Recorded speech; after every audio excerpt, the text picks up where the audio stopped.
성도님들, 우리는 어제 예수님이 십자가를 지시고 돌아가신 성금요일을 보내고 부활을 기다리며 이 토요일 새벽에 모여서 예배를 드리고 있습니다. 성도님들, 기독교는 무엇이라고 생각하십니까?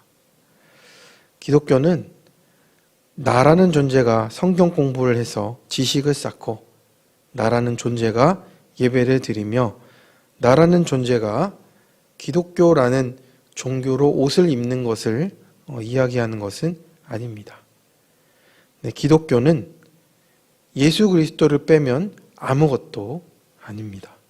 오직 그리스도의 십자가와 부활이 그 중심에서 기독교의 핵심이 되고 있는 것입니다. 그래서 따라서 기독교는 우리를 위하여 죽으시고 우리를 위해 부활하신 살아계신 주님과의 실제적인 인격적인 관계를 그리스도인의 실존적인 삶의 원리로 놓고 있습니다. 그렇다면 우리가 주님과의 실제적인 인격적인 관계를 맺고 사는 삶이 무엇인지 함께 찾아봐야 할 것입니다. 그 답이 오늘 본문 갈라디아서 2장 20절의 말씀입니다. 우리 한 번 더 같이 읽어보겠습니다. 내가 그리스도와 함께 십자가에 못 박혔나니 그런즉 이제는 내가 사는 것이 아니요 오직 내 안에 그리스도께서 사시는 것이라. 이제 내가 육체 가운데 사는 것은 나를 사랑하사 나를 위하여 자기 자신을 버리신 하나님의 아들을 믿는 믿음 안에서 사는 것이라. 아멘. 많은 사람들이 내가 주님처럼 살고 주님을 따르고 그의 삶을 배우는 것이 그리스도인의 삶의 원리라고 합니다. 분명히 그렇습니다. 우리는 주님처럼 살아야 하고 그 삶을 따르고 그분을 배워야 합니다. 그것을 부정하지는 않습니다. 그런데 그것이 그리스도인의 삶의 근원적인 조건이 될 수 있느냐, 그건 생각을 해봐야 합니다. 주님을 따르고 그분처럼 살기 전에 먼저 갖추어야 될 조건과 단계가 있습니다. 그것을 갖추지 못한 상태에서 주님을 따르려고 하거나 주님처럼 살려고 하면 이것은 썩은 나무가 다이아몬드를 만들어내려고 하는 것과 같을 수가 있습니다. 돌덩이가 하늘에 나는 새처럼 날아다니게 하는 것과 같을 수가 있다라는 겁니다. 사실 성경과 이 하나님의 말씀의 목적은 주님의 도덕적인 이런 삶의 본을 알려주시고 이렇게 살아라 라고 요구하는 것이 아닙니다. 왜냐하면 우리가 나라는 존재, 이 나라는 존재는 주님처럼 사는 것을 흉내는 낼 수 있지만 실제로는 불가능하기 때문입니다. 그래서 우리는 인간이란 존재가 연약하고 보잘것이 없고 죄에 넘어지기 쉽고 선에 대해서 하나님의 의에 대해서는 무능하기 때문에 그렇습니다. 그래서 우리가 필수적인 어떤 조건들을 갖추지 않고 주님을 본받아 살려고 하면 우리의 힘으로는 가능하지가 않다라는 겁니다. 이 첫 번째 방법은 우리가 할 수 없는 방법입니다. 그러면 두 번째 방법입니다. 두 번째 방법은 우리가 인격적으로 부족하고 또 인간적으로 살기에는 무능하다는 것을 깨닫고 이제는 내가 그렇게 살 수 있게 해달라고 하나님께 기도하는 겁니다. 그래서 그런 능력을 주시면 내가 미움 속에서도 웃을 수 있고 또 그 주님의 본을 따라서 많은 계명을 지킬 수 있다라고 생각하는 겁니다. 주님이 주시는 능력이 있으면 가능하다라고 믿으면서 산에서 기도하고 골방에서 기도하고 또 기도회에서 나와서 부르짖기도 합니다. 주님처럼 살 수 있게 해주십시오. 이렇게 기도하는 겁니다. 이런 기도가 나쁘고 이것을 반대하는 것은 아닌데 이 문제는 이것을 우리가 시험이 될 때라든지 아니면 기도하지 못할 때라든지 어떤 능력을 얻지 못했다고 생각할 때는 하나님께 책임을 전가하고 또 하나님께 섭섭함을 느끼고 또 기도도 하지 않게 되는 일들이 생기기도 한다라는 겁니다. 그렇다면 여기서 문제는 무엇이겠습니까? 여기서 문제는 나 또한 나란 존재가 하나님께 그것을 얻어내려고 한다는 것입니다. 분명히 우리는 주님의 도움을 요청해야 되는데 그 요청을 통해서 내가 얻어낼 수 있는 것은 아니라는 겁니다. 그렇다면 이 앞에 말씀드린 이 두 가지의 방법으로는 우리가 그리스도인으로서 사는 것에 이를 수가 없다라는 겁니다. 그렇다면 꼭 필요한 우리의 한 가지 조건은 무엇이냐면 그 필수적인 조건은 주님과 나와의 올바른 관계 속에서 나타난다라는 겁니다. 사랑하는 성도님들, 참된 그리스도인의 삶은 주님과의 관계 속에서 나타난다라는 겁니다. 앞에서 말씀드린 이 두 가지 시도의 실패는 그 원인이 다른 데 있는 것이 아니라 주님과의 관계에서 그 설정이 잘못되어 있다라는 겁니다. 첫 번째 시도는 예수 그리스도를 어떤 도덕적인 삶의 기준으로 놓고 내가 따르려고 하는 것이고, 그러므로 주님과 나와의 인격적인 교제가 없는 겁니다. 지켰냐 안 지켰냐로 되기 때문에 그렇습니다. 두 번째는 예수 그리스도와 관계가 있지만 내가 나의 삶의 주인이 되어서 능력 많으신 주님은 나를 돕는 존재로 이렇게 전락하는 겁니다. 주님이 주인이 되시고 내가 그것을 따르는 관계가 돼야 되는데 내가 주인이 되어서 계속 요구만 하고 있는 관계라는 겁니다.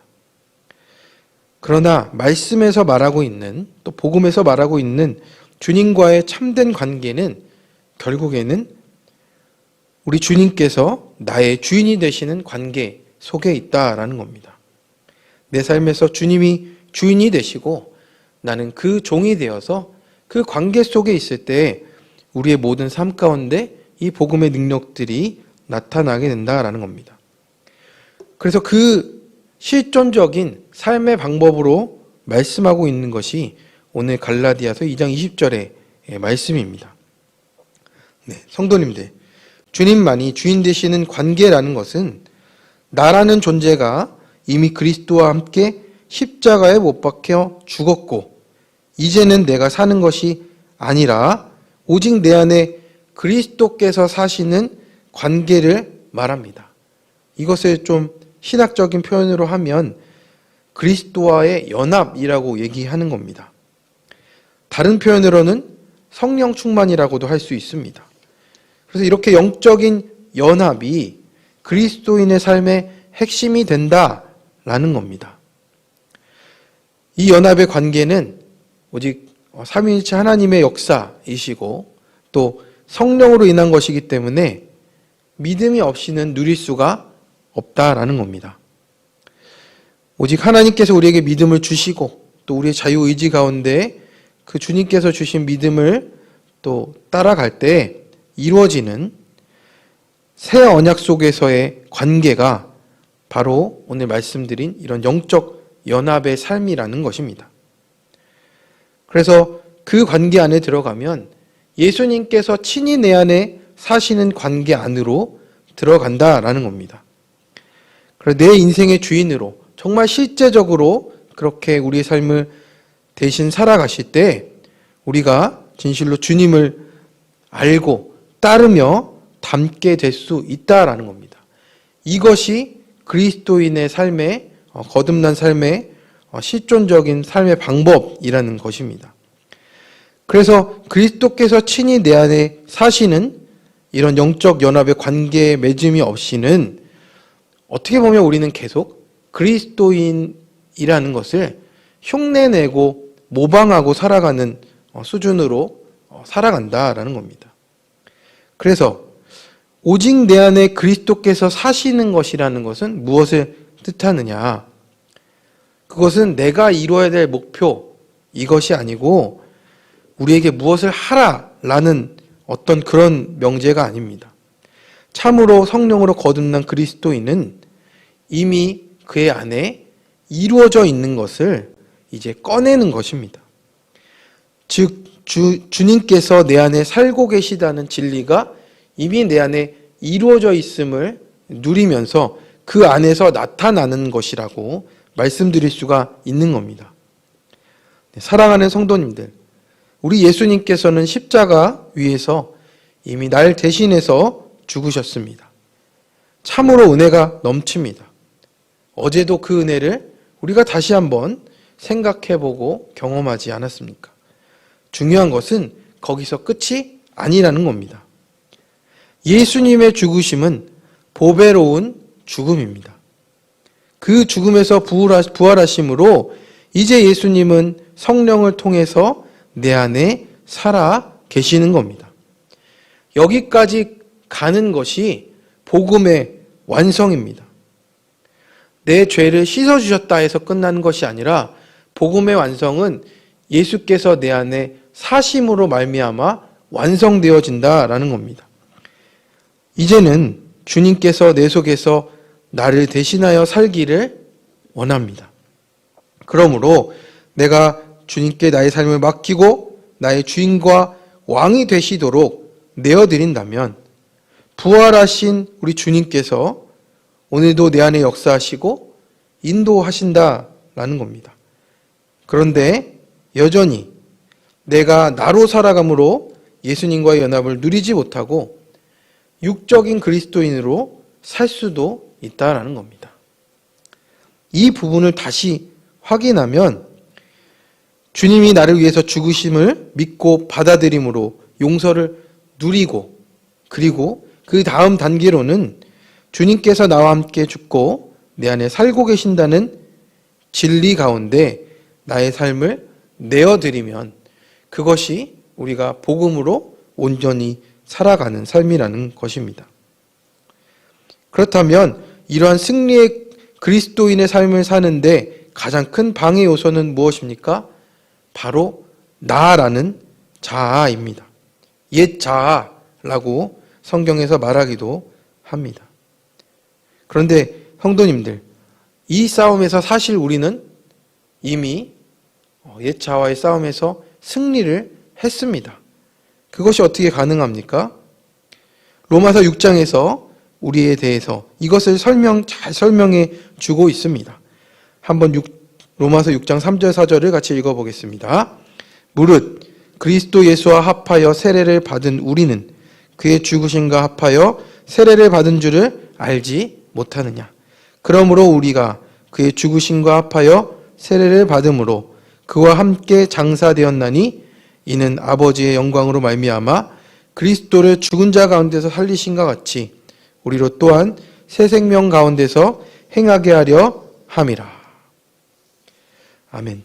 사랑하는 성도님들, 나의 옛 자아가 살아서 꿈틀거릴 때마다 그곳에는 광명한 천사로 가장한 악당이 다시 일어나서 우리를 속이는 것입니다. 사실 그렇지만 그 설명을 하고 있는 바울은 무엇이라고 얘기합니까?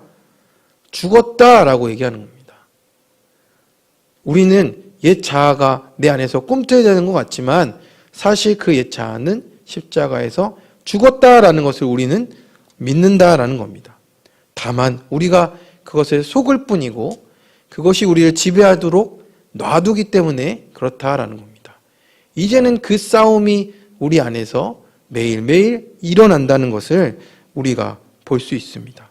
하지만 옛 자아에 대해서는 우리는 이렇게 선포할 수 있습니다. 너는 이미 죽었다. 너는 이미 죽었다. 라고 말해야 하는 것입니다. 그렇습니다. 성도님들. 죽은 사람은 찌르면 말을 합니까? 죽은 사람은 찌르면 움직입니까? 아닙니다. 그런데 다만 우리가 속아서 그렇게 살고 있는 것 뿐입니다. 그러므로 주님께서 우리에게 매일 요구하시는 것은 내 옛사람은 나와 함께 십자가에 죽었음을 인정해라. 오늘 또한 나와 함께 십자가에 너의 자아를 못 박고 나와 함께 살아가자라고 오늘 말씀하고 계시는 겁니다. 그렇습니다. 우리의 믿음의 첫 발자국은 언제나 내가 죽는 것부터 시작됩니다. 우리의 교회에서의 모든 관계와 또 사람들과의 모든 관계 속에서 내가 죽는 것부터 시작해야 우리는 오늘도 예수님과 함께 살아갈 수 있는 겁니다. 이 옛자아에 속지 마시고 그 죽지 않은 우리의 모든 열심을 내려놓고 하나님의 영광을 가리는 삶이 아니라 육신의 열매를 맺는 삶이 아니라 우리 예수 그리스도께서 나를 대신하여 살아가시도록 내어드리는 오늘의 삶이 되시길 간절히 축원합니다. 그래서 옛 자아의 성이 무너지고 내가 이루는 인간의 일이 아니라 하나님께 붙들린 성령의 열매를 맺어가시는 우리 모든 싱의 성도님들 되시길 간절히 축원합니다. 아멘.